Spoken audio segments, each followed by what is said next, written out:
कर्मचारी का अधिकार है पुरानी पेंशन, हमें पुरानी पेंशन मिलनी चाहिए। और जब तक ये सरकार पुरानी पेंशन बहाल नहीं करेगी, हमारा आंदोलन चलता रहेगा। पूरे देश में हमारा आंदोलन चलेगा। दोस्तों नमस्कार, पब्लिक टाइम्स 24 में आपका स्वागत है। लगातार 2006 से पुरानी पेंशन बहाली को लेकर मांग कर रहे कर्मचारी संघ के हाथ अब तक कुछ न लगा। इनके मांग को सरकार मानने के लिए अब तक तैयार नहीं हुई। तो आइए हम देखते हैं पब्लिक टाइम्स 24 और कर्मचारी संघ के बीच इंटरव्यू धमाकेदार। तो लीजिए आप सुने। तो मास्टर साहब, क्या मांग है आप लोगों का, हमारे दर्शकों को बताइए। इस वक्त हम मौजूद हैं उत्तर प्रदेश के जनपद महाराजगंज में। हमारे साथ कुछ बैठे हुए हैं जो कर्मचारी हैं, शिक्षक हैं और अटेवा पेंशन बचाओ मंच को लेकर के ये लोग आंदोलन कर रहे हैं। इस मंच के तहत जो है बहुत सारे शिक्षक संगठन, कर्मचारी संगठन जुड़े हुए हैं और इनका मांग जो है कई दशक से पुराने पेंशन को लेकर चल रहा है, लेकिन सरकार मान नहीं रही है और एनपीएस लाती है, अब यूपीएस लेकर आई है और ओपीएस तो खत्म हो गया है। एनपीएस और यूपीएस को लेकर के ये लोग नाराज हैं। इनका कहना यह है कि हमको सिर्फ और सिर्फ पुराने पेंशन चाहिए, ओल्ड पेंशन चाहिए, वही हमारे बुढ़ापे की सहारा होता है। तो हमारे साथ बैठक में मौजूद हैं अटेवा पेंशन बचाओ मंच के जिलाध्यक्ष टीपी सिंह जी और प्रदेश संगठन मंत्री राजेश जायसवाल जी, कोषाध्यक्ष राघवेंद्र गुप्ता जी और मीडिया प्रभारी सुनील त्रिपाठी जी, जिला उपाध्यक्ष जूनियर सेल संघ के विद्यासागर जी। तो आप सबसे हम चर्चा करेंगे आखिर इनकी मांग क्या है या ये लोग चाह क्या रहे हैं और इनका आगे की रणनीति क्या है। तो सबसे पहले हम जानना चाहेंगे जिलाध्यक्ष टीपी साहब से कि ये बताइए आप लोग आंदोलन कब तक करेंगे, क्या मांग है आप लोगों की। हमारी मांग ये है कि हम पुरानी पेंशन को लेकर के हमारा ये आंदोलन 2006 से शुरू हुआ है जी। और 5 की बात जब बंद हुई सरकार ने, हम आंदोलन शुरू किए और सरकार ने एनपीएस जैसी एक योजना लाई है। ये स्कीम है, ना कि ये कोई योजना है। और इसके तहत पुरानी पेंशन, बुढ़ापे की लाठी, एक कर्मचारी, एक शिक्षक जब रिटायर होता था तो उसके जीविकोपार्जन के लिए उसको पुरानी पेंशन दी जाती थी। और यहाँ तक कि माननीय सुप्रीम कोर्ट ने, हाई कोर्ट ने भी एक टिप्पणी की है कि पेंशन जो है कर्मचारी का अधिकार है। उसके बाद भी हम लगातार 15 सालों से संघर्ष कर रहे हैं और हमारी मांग है कि सरकार हमारी पुरानी पेंशन बहाल करे। सरकार का एक जवाब होता है पुरानी पेंशन से देश की आर्थिक स्थिति की बोझ बढ़ेगी।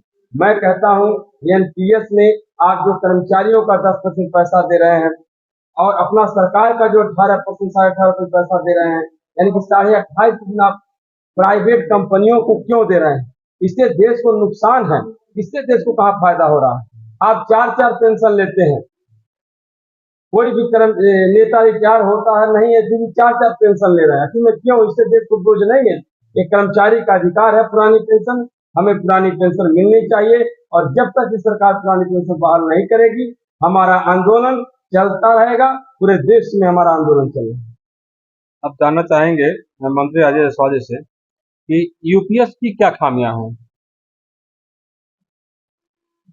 सबसे बड़े तो हम ये जान लें कि एनपीएस क्या है, यूपीएस क्या है और ओपीएस क्या है, क्योंकि जब तक हम तीनों को जानेंगे नहीं, हम अपने लक्ष्य को नहीं प्राप्त कर सकते।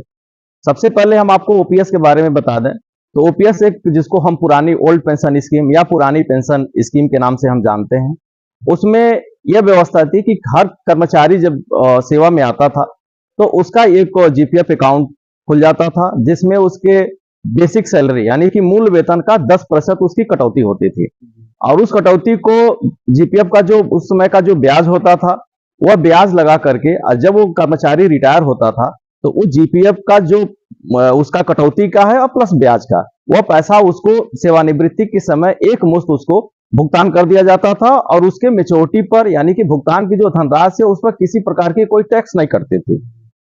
और उसके बाद कर्मचारी जिस अंतिम माह का जो वेतन होता था उसका मूल वेतन जो होता था उसका 50% निर्धारित कर दिया जाता था और उस पर जो उस समय जो भी डीए था वो डीए को लगा करके उसका जो है डीए जोड़ करके मूल वेतन का 50% और डीए ये जोड़ करके उसका जो है पेंशन निर्धारित कर दिया जाता था, और भविष्य में जितने डीए हर 6 महीने पर जो बढ़ते थे वह भी उसमें जुड़ते चले जाते थे। तो इससे कर्मचारी को जो सेवानिवृत्ति के बाद जो सेवा में रहते हुए जो सम्मान मिलता था, वही सम्मान उसको सेवानिवृत्ति के बाद भी मिल जाता था।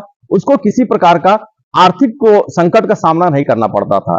लेकिन विगत कुछ वर्ष पहले स्वर्गीय पूर्व प्रधानमंत्री अटल बिहारी वाजपेयी जी के समय में एक स्कीम उन्होंने ले आया कि पुरानी पेंशन व्यवस्था की जगह एक दूसरा स्कीम उन्होंने ले आया, कंट्रीब्यूशनरी पेंशन सिस्टम का।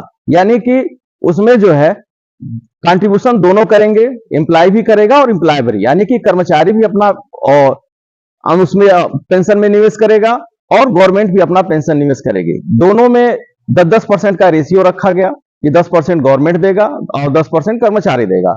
दोनों के पैसे को 3 कंपनियां, स्टेट गवर्नमेंट ने 3 कंपनियों को चयन किया है, जिसमें से SBI pension fund, LIC pension fund और यूटीआई पेंशन फंड। इन तीनों पेंशन फंड में पैसा 33% के रेशियो से वो पैसा उसमें एनएसडीएल के माध्यम से, पीएफआरडीए बिल लाया गया, उसके माध्यम से एनएसडीएल के माध्यम से पैसा जो है ये शेयर बाजारों में लगाया जाता है पैसा हमारा।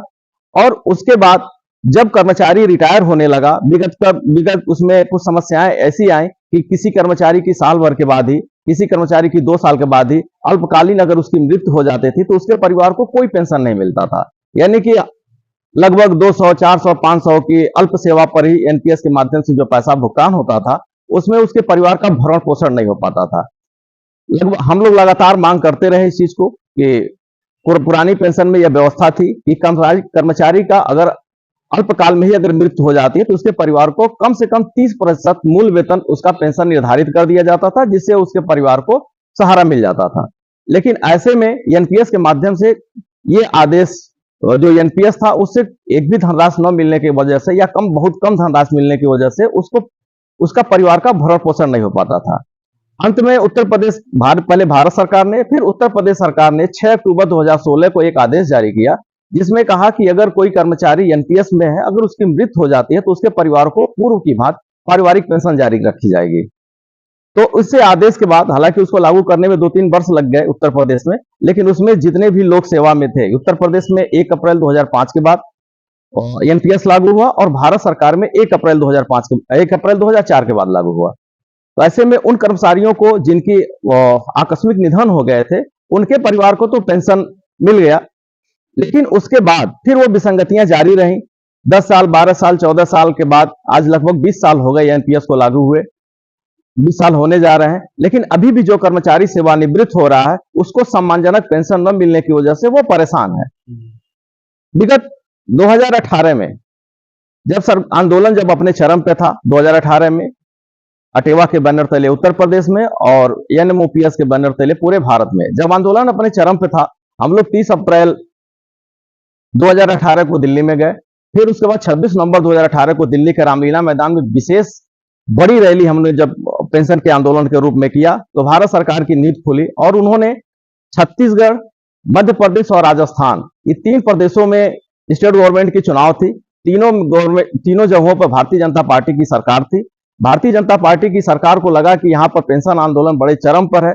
आनन फानन में मतदान के ठीक एक दिन पहले कैबिनेट की बैठक होती है और कर्मचारी का जो अंशदान है 10% वही रहेगा, सरकारी अंशदान को 10 की जगह 14 बढ़ा दिया गया। ये सब चुनाव के वजह से किया गया था। हालांकि कर्मचारियों ने उस 14% को भी सिरे से नकार दिया, लेकिन सरकारी बाध्यता के अनुसार वह 10% हमारा और 14% कर्मचारियों, हमारा 10% जबरदस्ती काटा जाता है, अभी भी काटा जाता है, और 14% अपना जो है कंट्रीब्यूशन गवर्नमेंट अपना दे रही है। इसी बीच उसी समय एक और उत्तर प्रदेश सरकार ने राजाज्ञा जारी किया कि यदि किसी कर्मचारी का नियुक्ति के तिथि से अगर उसकी एनपीएस की कटौती 2016, 17, 18 या कभी भी बाद में होती है, तो उस 1 अप्रैल 2005 के बाद और 2000 एनपीएस की कटौती वास्तविक रूप से प्रारंभ होने की तिथि के बीच में यदि एनपीएस की कटौती कर्मचारी की नहीं की गई है, अगर कटौती की गई होती तो गवर्नमेंट को भी कंट्रीब्यूशन अपना 10% देना पड़ता।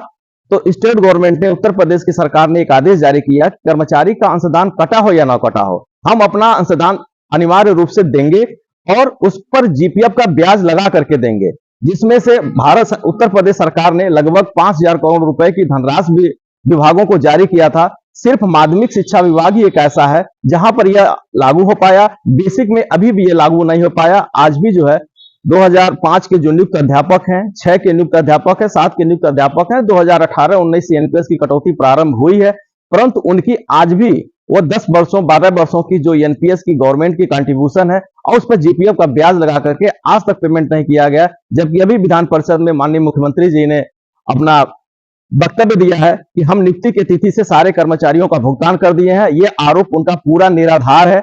आरोप निराधार नहीं, ये पूरा उन्होंने जो कहा ये गलत है। उन्होंने सदन में गलत बयानबाजी किया है। आज भी बेसिक का विभाग उठा के देख लीजिए, पंचायती राज कर्मचारी का उठा के देख लीजिए, किसी भी कर्मचारी का नियुक्ति तिथि से गवर्नमेंट का जो कंट्रीब्यूशन है वो भुगतान नहीं किया गया है। अब आते हैं उस 14% को तो बढ़ा दिया गया, 10 की जगह 14 गवर्नमेंट ने कर दिया अपना राजकीय अंशदान, लेकिन जो एनपीएस की निकासी की सुविधा थी उस निकासी में रिटायरी के समय एनपीएस में 60% गवर्नमेंट को भुगतान कर्मचारी को भुगतान कर दिया जाता है और 40% से जो है वो पेंशन प्लान लेना पड़ता है। आज भी उस पेंशन प्लान जो मिल जाता है उसमें 5,000, 6,000, 7,000 के आसपास उस सेवानिवृत्त कर्मचारी को जो है वो पेंशन मिलती है। लेकिन अभी भी कर्मचारियों में ये दुविधा है कि जो 40% की धनराशि जो बन रही है, अगर कर्मचारी की अगर मृत्यु हो जाती है तो उसके परिवार को क्या शेष धनराशि उसको भुगतान की जा रही है? यह एक बहुत बड़ा प्रश्न है। और इसके बाद सरकार ने विगत लोकसभा के जो बजट पेश हुआ था उसमें बजट में ही माननीय वित्त मंत्री ने एनपीएस के सुधार के लिए कमेटी का गठन किया था। वह एनपीएस के सुधार के लिए कमेटी का गठन किया गया था, न कि पुरानी पेंशन बहाली के लिए। हम लोग शुरू से ही मांग करते रहे कि आप पुरानी पेंशन बहाली के लिए कमेटी गठित करिए, न कि एनपीएस में संशोधन के लिए। लेकिन उन्होंने एनपीएस की कमेटी बजट में ही प्रस्तुत किया और उन्होंने कहा कि बहुत जल्द इसकी रिपोर्ट आएगी।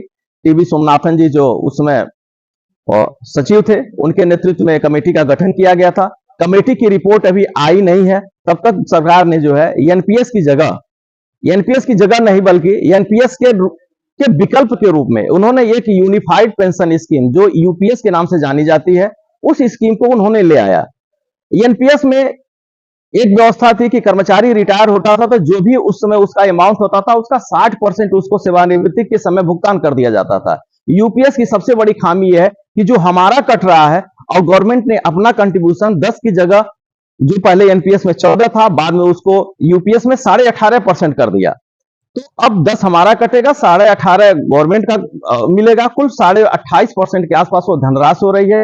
वो 28.5% धनराशि एक नियुक्ति के तिथि से लेकर के और सेवानिवृत्ति के तिथि तक वो धनराशि गवर्नमेंट के पास रहेगी। और गवर्नमेंट उस पैसे को कहां लगाती है अभी उसका बहुत प्रपोजल नहीं आ पाया है। लेकिन सेवानिवृत्ति के समय जो भी 28% की धनराशि है या उस पर जो वार्षिक लाभांश मिलेगा वह सारी धनराशि गवर्नमेंट अपने पास रख लेगी। कर्मचारी को एक भी पैसा उस फंड से पेमेंट नहीं किया जाएगा। कर्मचारी को सिर्फ इतना ही कहा गया है कि उस यूनिफाइड पेंशन स्कीम में कि सेवानिवृत्ति के समय आखिरी वर्ष में जो अंतिम 6 महीने का जो वेतन होगा वह वेतन आपको सेवानिवृत्ति के समय भुगतान किया जाएगा। वही एक कैश इन हैंड अध्यापक अपने सेवानिवृत्ति के समय लेके जाएगा। जबकि पुरानी पेंशन व्यवस्था में जीपीएफ के माध्यम से जो पैसा कटता था, जो ब्याज होता था, वह भारी भरकम धनराशि उसके परिवार को और उसको मिल जाता था, जिससे उसके परिवार में उसका भरपूर सेवानिवृत्ति के तिथि दिन को ही भरपूर सम्मान किया जाता था। लेकिन इस यूनिफाइड पेंशन स्कीम में कर्मचारी सेवानिवृत्ति के समय खाली झोला लेकर के जाएगा। मतलब कुछ मिलेगा नहीं उसको, उसमें कुछ मिलेगा नहीं, कुछ नहीं मिलना है। उसमें भी बहुत सारी कमियां हैं। और वो पेंशन में उन्होंने कहा है कि डीए को इंडेक्सेशन से जोड़ेंगे। क्या जो महंगाई राहत है, क्या वो राहत वास्तविक रूप से जो कर्मचारियों को जो नियुक्त कर्मचारी हैं, सेवारत है, उनके बराबर मिलेगा या उसके समतुल्य मिलेगा? अभी इसमें कोई निश्चित नहीं है। आपने बहुत अच्छे से समझाया है कि पुराने पेंशन एनपीएस यूपीएस में कैसे कैसे बदलाव हुआ। ये बदलाव ऐसे नहीं हुआ, जब कर्मचारी जाके अपने अधिकारों के लिए लड़े तो शासन को झुकना पड़ा और समय समय पर वहां जो बैठे आईएएस हैं, जिनको मंदबुद्धि कहा जा रहा है आज के समय में, जो मुख्यमंत्री योगी आदित्यनाथ जी को और मोदी जी को गुमराह कर रहे हैं, जियो जारी कर रहे हैं और सब लोग रिटायरमेंट के करीब पहुंचने वाले होंगे। उनके बच्चे क्या उनको पेंशन नहीं चाहिए?